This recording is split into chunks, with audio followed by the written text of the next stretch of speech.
All right, Steve, thank you. And one last time, here's investigative reporter Brendan Kirby, at least for this hour, to answer your COVID benefits questions. And Brendan, let's talk more about the small business loan program that we discussed in our last segment. Is it too late for small businesses to get any of that money? Well, Byron, that first $349 billion went in just 13 days.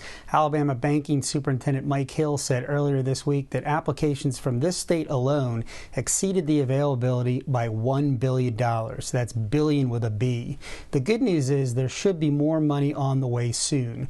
A bill that passed the Senate on Tuesday and is going through the House of Representatives today provides another $320 billion for the Paycheck Protection Program.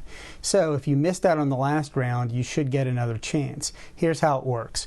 Businesses with fewer than 500 employees can get the money at a 1% interest rate, but that loan can be forgiven if the business uses the loan for payroll, mortgage and rent, and utility costs for 8 weeks after the loan is made. Businesses also have to maintain their payroll and the pay levels that they had before the pandemic. I know you were trying to get in place for this particular live shot, but the House just passed that measure that nearly $500 billion in more funding for small businesses. So hopefully some of those dollars will start getting to the small business owners that need it so desperately. Okay, let's talk about the Payroll Protection Program. Is there anything else for business owners in that measure? Well, there are a few things, Byron. First, there is a requirement that $60 billion from the new money be run through smaller lending institutions. So this could make it easier for really small businesses that don't already have established relationships with banks to get some of that money. There's also an additional $60 billion for a separate disaster loan program that's run by the Small Business Administration. Now, this program is usually used after hurricanes or other natural disasters, but businesses swamped the program after the coronavirus. Now, the funds were exhausted, even though the loans were capped at $10,000 per business.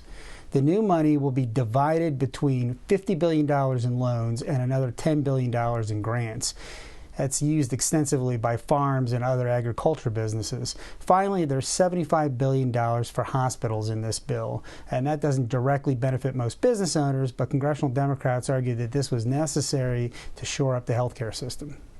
All right, we're going to see Brendan. Thanks so much. And Brendan will be back tonight on Fox 10 News at 9, and then, of course, tomorrow on Fox 10 News at 4 and 5. In the meantime, if you've got a question for him, just email it to him directly, brendan.kirby@fox10tv.com.